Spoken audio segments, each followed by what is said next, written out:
has 5 shots into 0.6 of an inch there at 100 yards. Range 1,000 yards.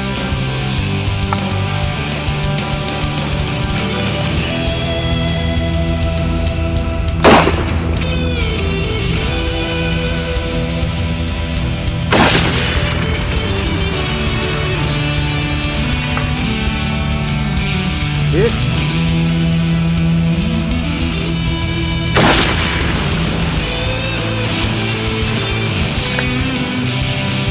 Hit.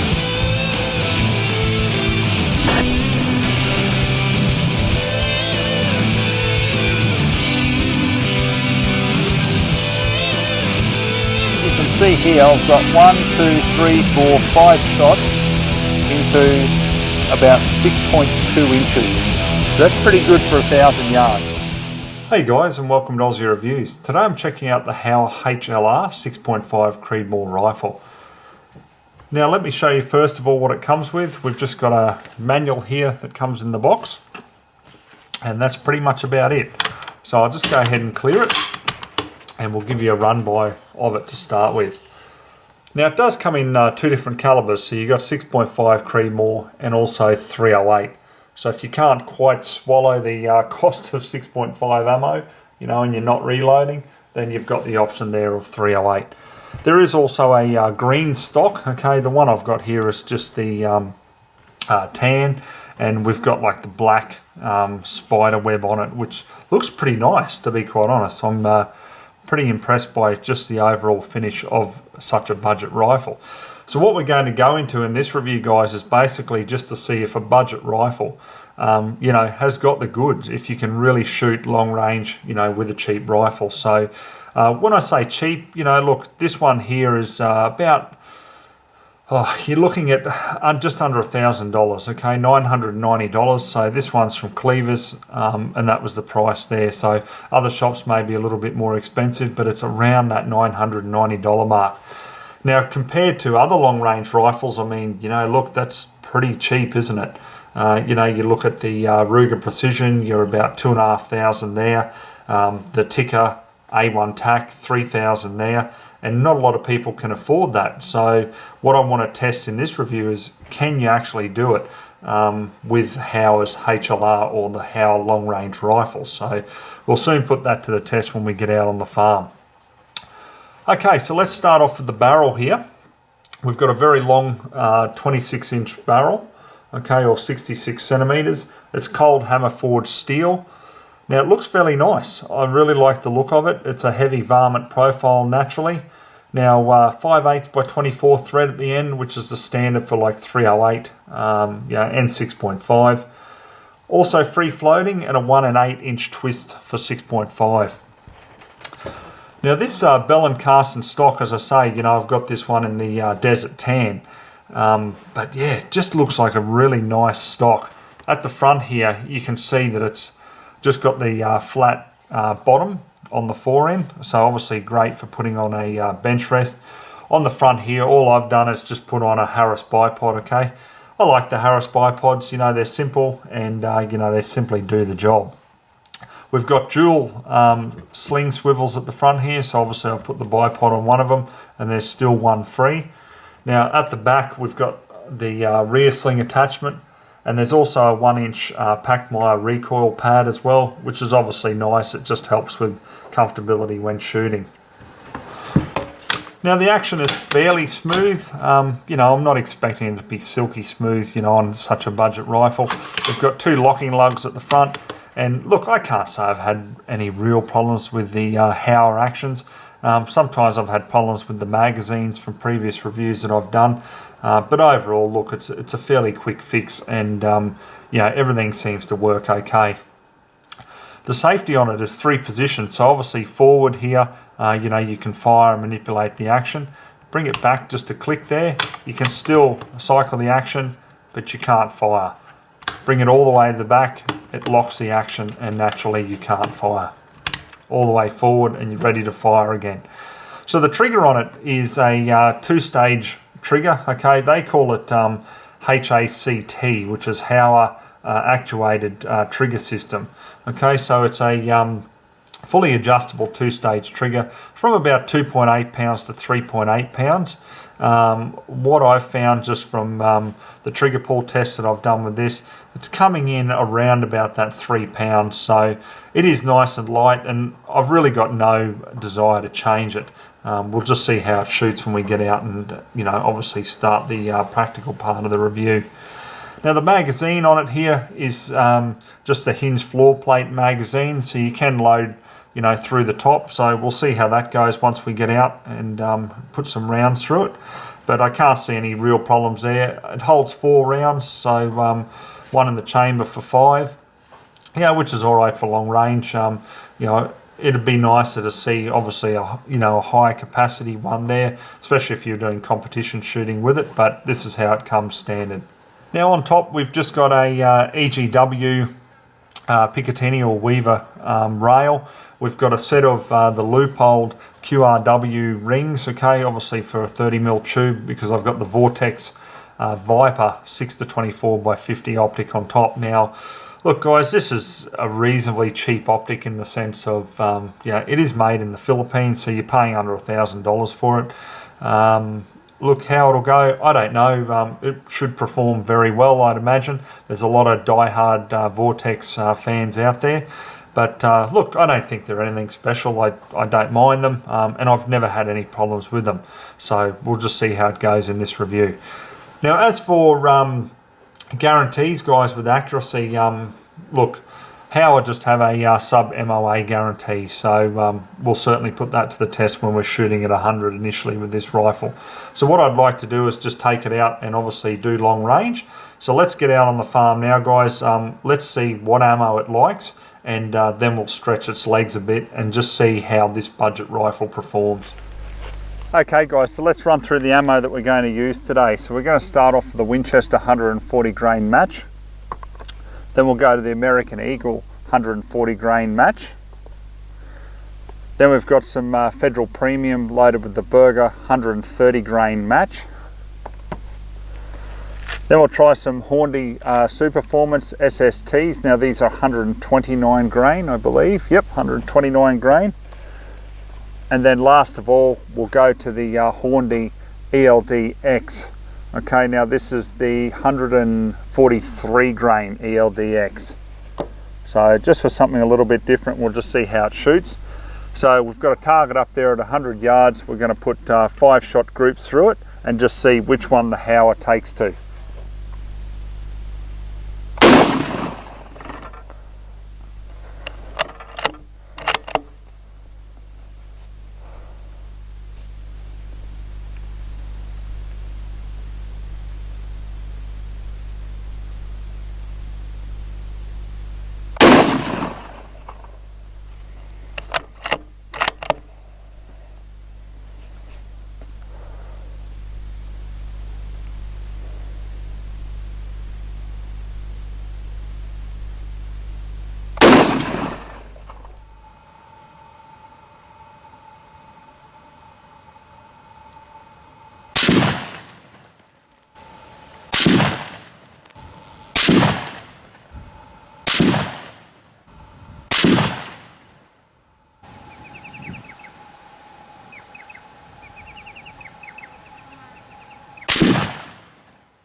Okay, so we started off with the Winchester match.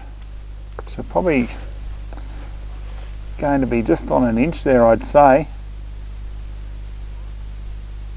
Yep, pretty much an inch. Then we come down to the Federal American Eagle. Now that surprised me because it shot better than the Winchester match.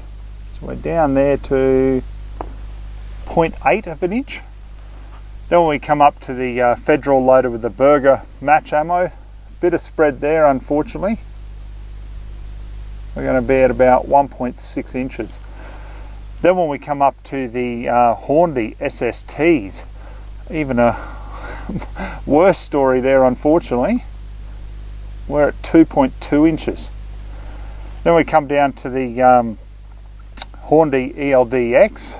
Now that's come in a little bit, but we're still at 1.2 inches, which is, yeah, just not impressive at all. To be quite honest guys, it's shooting woefully. I just don't know why it's shooting so badly, but we've got a little bit of promise there with the American Eagle. So I have let the rifle cool down between doing the groups. You know, I've patched out between the groups, and I've also put the first round just into the bank and then shot 5 rounds for the group. So I'm being as fair as I can to the rifle, but let's just see if we can improve with that American Eagle. Let's put up another target and see how we go.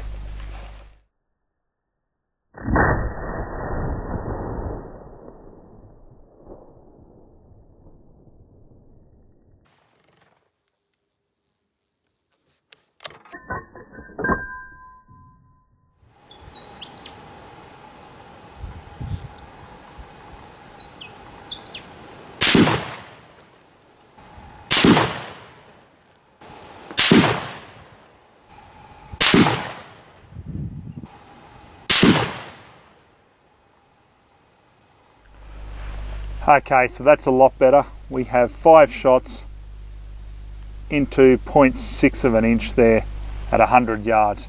We've got 3 of the shots into just one little ragged hole, 0.2 of an inch. So I'm really happy with that out of just a budget long range rifle. All right guys, so overall look pretty promising there with the Federal American Eagle so far. So let's take the rifle out. We'll start at 600 and then we'll stretch right out to 1,000 yards.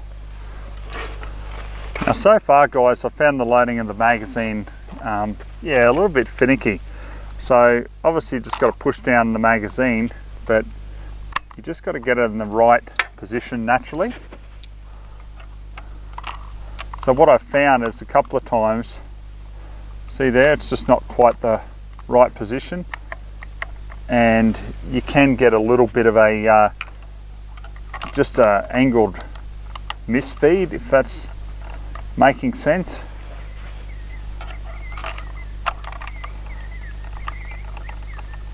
Yeah, see, like so. What I find is I have to undo the bottom of the magazine and just start again.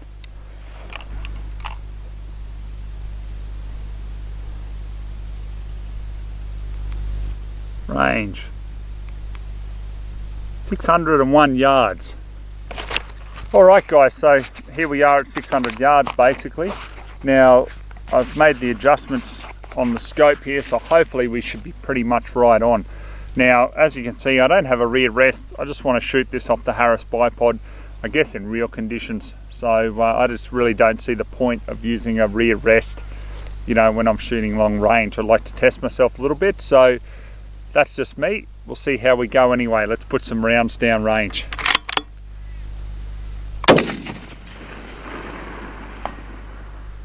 Hit.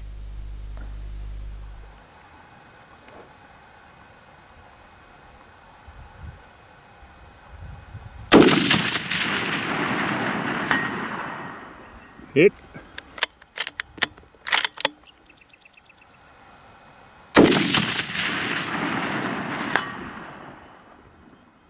Hit.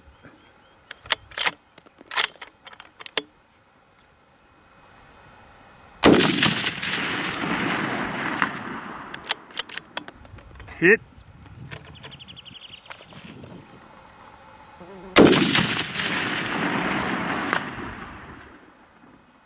Hit.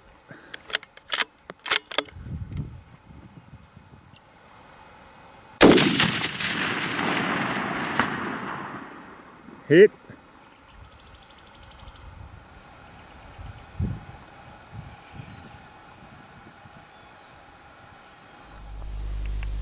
range 805 yards.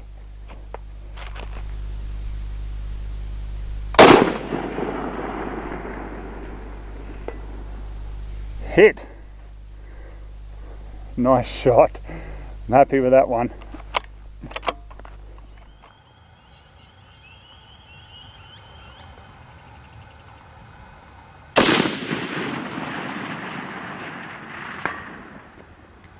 Hit.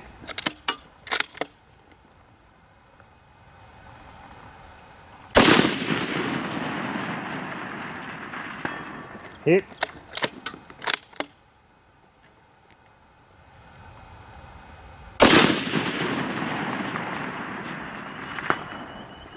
Hit.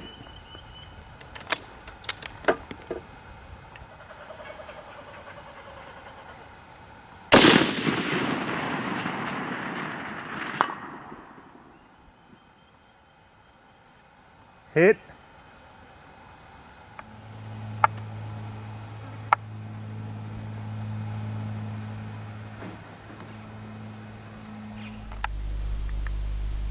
Range 1,000 yards.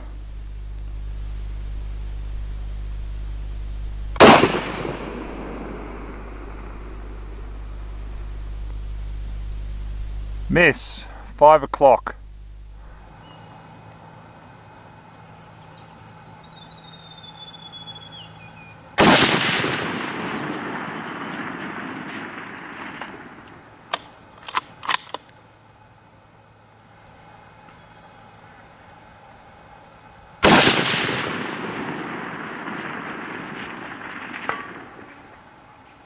Hit.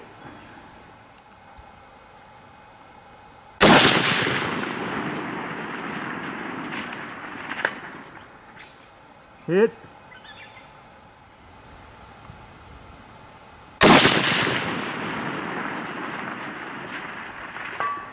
Hit.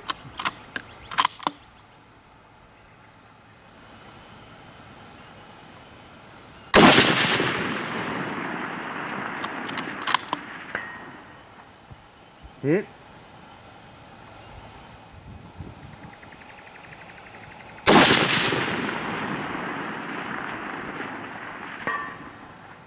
Hit.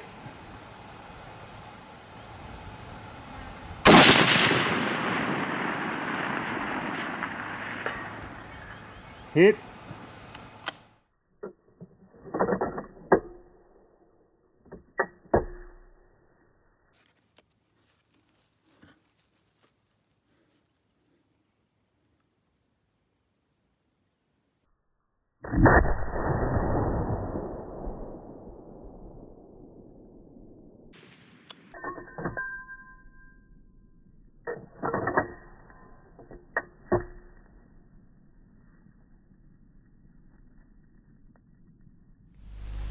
Okay guys, so let's have a look at the target here at 1,000. Now, these calipers I got only go to 6 inches, or 6.1 to be exact, okay? They just go over it. Now, you can see here I've got 1, 2, 3, 4, 5 shots into about 6.2 inches. So that's pretty good for 1,000 yards. We've also got one other shot, so the 6th shot up here obviously would blow that group out. But look, the short answer to people's questions is, can you shoot long range with the Howa HLR? Yes, absolutely you can. Just a few things that I do like about it that really stand out is the stock. It's really comfortable, really quite nice. It's just got that heavy varmint tactical type feel about it. The action on it, no problems there. However, the magazine, I'd really like to see a detachable mag, and you know, just to fix that problem with that internal mag, because a few times there when I was at like 8 and 1,000 yards, you know, and I was just loading, a couple of times like it'd just get you know, at the wrong angle and it'd just jam in the magazine. I had to undo the bottom of the mag and redo it all again. One of the other things I've noticed too is this rifle seems to heat up very, very quickly. Now I don't know whether it's just the quality of the steel on it or what's going on, but we have had a really humid, hot day here. We've broken 40 degrees, so it's been really, really muggy and just really quite uncomfortable. So that obviously would have some bearing on it, but just in general, I just find it heats up very, very quickly and takes a long time to cool down. So yeah, that's just something to be aware of. So look, overall guys, you know, I can't really fault it overly. You know, for being a sub $1,000 firearm, how can you really go wrong? It gives you guys an opportunity to get into long range shooting without having to spend, you know, 3 or 4 or even 5, 6 times the amount that this rifle would cost you to be able to get into that. So anyhow guys, I hope you enjoyed the review. It's been a lot of fun doing it. Please have a look guys at my Patreon account, because I rely on you guys to keep going. And also, if you haven't, please subscribe, follow us on Facebook and Instagram. Okay guys, hope you enjoyed the review. So till next time, we'll catch you then.